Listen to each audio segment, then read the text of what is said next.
Today I want to share with you 15 tiny things that you can do to take better care of yourself. In the busy world that we live in, it can be so easy for us to get so caught up in the day-to-day of our lives that we neglect the healthy habits that are foundational to our emotional, mental, and physical well-being. But these daily practices truly are vital to our health and well-being. So today I want to walk through a number of small, practical habits and ways to take care of your mind and body so that you can make self-care a priority, not an afterthought. So getting right into this, I want to begin with an important one, and that's to show yourself grace. Far too often, we'll extend more grace to others than we do to ourselves.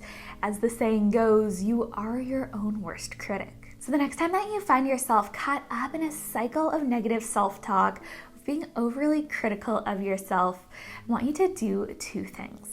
First, just stop what you're doing, but then I want you to follow that up by treating yourself like you would a friend. What words of advice or encouragement would you give them if you heard them saying those things about themselves? Sometimes we'll tell ourselves things that we never dream of saying to anyone else, so just by picturing yourself talking to a friend, that can really help. Then something else you can do to care for yourself well is to sunbathe. I feel like these days you hear just so much about constantly living in SPF that in some ways it almost instills a fear of the sun. The thing is, spending short periods of time in the sun can actually be incredibly beneficial for our physical and mental health. It reduces symptoms of depression, helps us to sleep better, and also naturally boosts our mood. You know that energizing and just invigorating feeling you get when you finally wake up to a sunny day after what feels like weeks of rain?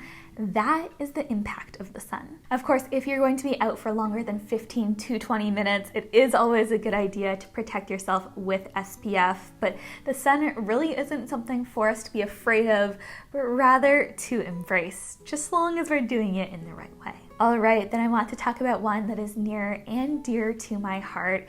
That's to invest in your mental health. In the same way that we need to practice healthy habits like eating well, exercising regularly, and getting enough sleep to care for ourselves physically, it's important that we practice good habits to care for ourselves emotionally as well. Not just when our mental health is suffering either.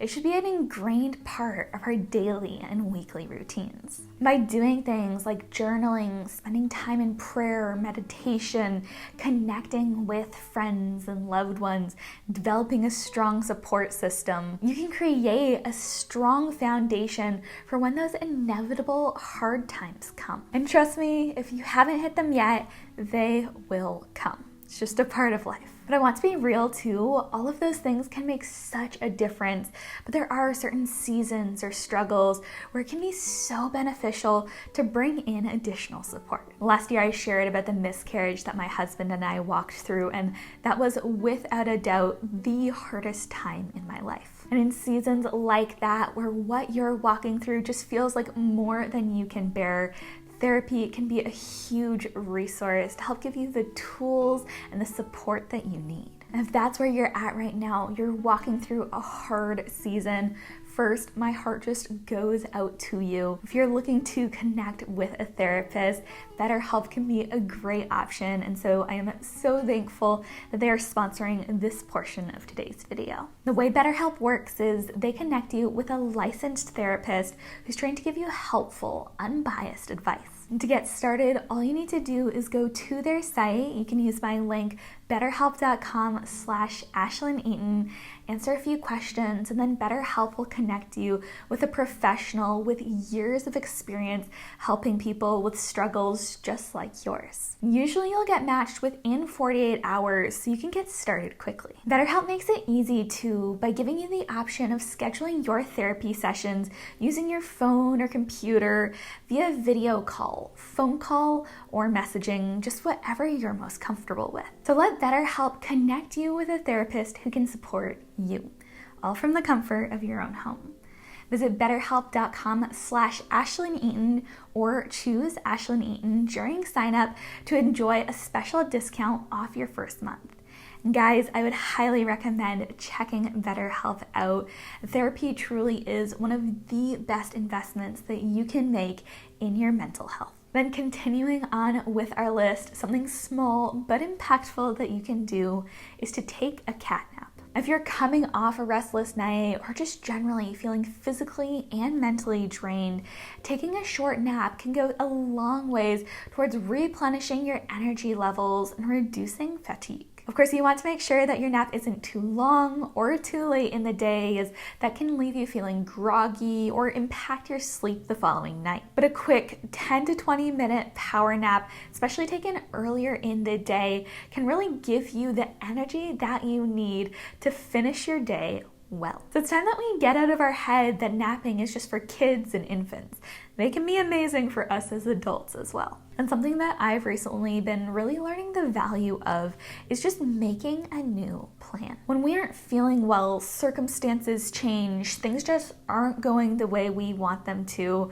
We can sometimes just plow ahead, go against the grain, and almost force things to go the way we initially had them planned. The result is that we'll feel that with every single move we make, we're trying to swim upstream when there's a strong current wanting to take us in the opposite direction. In those times, often the best thing that we can do for our mental, emotional, and physical health is just to readjust our expectations, to reframe the situation, and then to make a new plan where we don't need to go up against all of that resistance. This can be applied to so many areas, whether that's your life, your work. So I'd really just encourage you to think through, are there any aspects of your life where it feels like you're trying to swim upstream? And how might you be able to adjust your plan to better just go with the flow? And one very simple step that you can take is just to engage in a small act of kindness. As backwards as it may sound, doing something big or small for someone else can actually be an incredible way to take care of yourself. It's almost a chance to live out the proverb, it's more blessed to give than to receive. So whether you want to pay it forward and cover the next person's order the next time you're in line at a coffee shop, to bring dinner to a sick friend, or just to pay a compliment to a stranger, small acts of kindness like those can be a blessing not only to the recipient, but also to you, lifting your mood, brightening your day, and helping you to feel better. Okay, and let's touch on a bit of a practical one. That's to keep your space tidy. One often underrated way to improve your mental and emotional headspace is to keep your home organized and tidy. It's wild. There have been a number of studies that have shown that clutter in our physical environment is actually linked to increased levels of anxiety, of stress, and even depression. And so don't underestimate the impact that spending just a few minutes a day tidying up your home can have. One easy way that I like to integrate tidying up into my daily routines is to practice the 10-7 rule, where essentially you just want to spend 10 minutes a day tidying up 7 days a week. And it really is amazing the difference that even a short amount of time spent tidying can make in how we feel in our home, just the levels of enjoyment and relaxation we're able to experience. Then another habit that I'd recommend practicing is to stretch yourself. And stretching is one of the simplest things that we can do to release tension and stress, to feel better, and to relieve body aches. Now that said, I feel like for many of us, stretching is one of those things that we know we benefit from, but we often forget to do. So I want to encourage you to develop a simple daily stretching routine that focuses on areas where you're often tight, whether that's your back, your shoulders, your neck. Recently for me, as I've progressed through pregnancy, I've really focused on stretches that target the pelvic floor, and I can honestly say I feel so much better for it. Now let's talk about another powerful one, and that is just to do one thing. Every single day, try to do one small thing to care for yourself well. A great way to go about this is when you have a moment, spend a bit of time reflecting on what sphere of your life you feel the most overextended or just strained. Is it emotionally, mentally, physically, socially? spiritually, or maybe even practically. Once you've determined that, try to identify what is one thing that you can do to recharge and to care for yourself in that area. Maybe the area where you're feeling most out of balance is socially, and you can plan to get coffee with a close friend or call up a family member. Or perhaps it's emotionally, and you want to spend some time journaling or listening to music. Often we'll feel just general dissatisfaction, but not really be exactly sure what the cause of it is.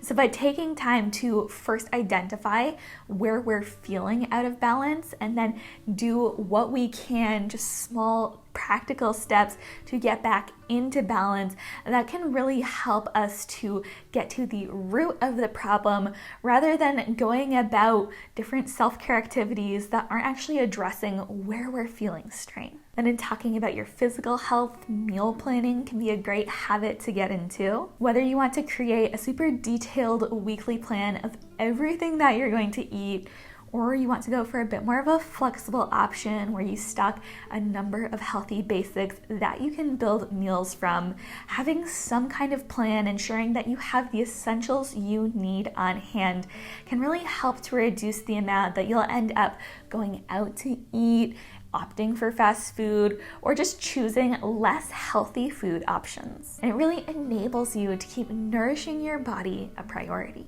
Then I want to touch on a simple one, but a hard one, and that's to ask for help when you need it. This is something that can feel daunting or difficult for many of us. We don't want to feel like a burden, but I want to remind you, if you need help, other people want to help you. So if you're not feeling well, you just experienced a major life change, or you need support in some way, reach out and ask for help. It's honestly so beautiful. Doing so can really strengthen your relationship with others and reduce your own feelings of stress or overwhelm. So it's just a simple reminder, but ask for help when you need it. Now let's talk about a habit that has the power to be truly life-changing, and that's to make exercise a non-negotiable. Moving your body regularly is absolutely foundational to both your physical and mental health. But it can be hard to do when you're not in a routine, or maybe don't feel like you have the time. If that's where you're at, I want to share a little secret with you. We have time for what we make time for. So make daily movement a priority. Maybe you want to walk, run, lift weights, play a sport. The options truly are endless, and all have the incredible benefit of helping you to feel your best physically and mentally. And something else I'd recommend doing is to limit your time on social media. While certainly some positive things have come out of social media, more often than not, it just serves as a massive distraction and time drain for us. And so one very simple way that you can practice self-care is just to limit what and how much social media you consume. Your goal should be to keep your social media consumption, number one, positive and uplifting by curating your social media feed and follows. And then number two, not excessive by using things like screen time limits, going on social media detoxes, or just generally monitoring your social media consumption to make sure that you're using it in a responsible way. All right, then we have just a couple left here. Something else that I'd recommend doing is to drink water and then drink some more. I think we all know staying properly hydrated is one of the best things that we can do to care for our physical health, helping us to feel and operate at our best. But so often we'll forget or ignore the signs of dehydration until we have a raging headache or experience constipation. The thing is, it's so easily preventable. So here's your little reminder: drink plenty of water. If you have a hard time remembering, try setting a goal for yourself. Personally, mine is to drink 2 to 3 servings of this 40-ounce water tumbler a day. So I'll have one in the morning, one in the afternoon, and one in the evening. And honestly, I feel so much better for it. And then one final thing that you can do to care for yourself well is to go to bed early. I recently learned something that absolutely blew my mind when I heard it. Did you know that before Thomas Edison's invention of the light bulb in 1879, most people slept 10 hours a night? Did you get that? 10 hours. These days, most of us sleep somewhere between 7 and 8 hours a night. Feels like we're always scheming to see how little sleep we can get away with, which is really the exact opposite of what we should be doing. By giving ourselves time to sleep for more than just the absolute bare minimum, really enables us to experience more energy throughout the day and to feel better rested. So maybe it's time to experiment with giving yourself an earlier bedtime so that you can wake up each morning ready to start the day feeling refreshed and filled with energy. But those are 15 tiny ways that you can begin to take better care of yourself mentally, emotionally, and physically. I really hope that they can encourage and inspire you to make self-care a priority. Now, I would love to know which one of these habits was your favorite, or are there any that you're wanting to begin implementing into your life? Be sure to let me know in the comments, and as always, don't forget to give this video a like if you enjoyed it, and subscribe if you haven't already. And I'll see you in the next one. Bye, friends.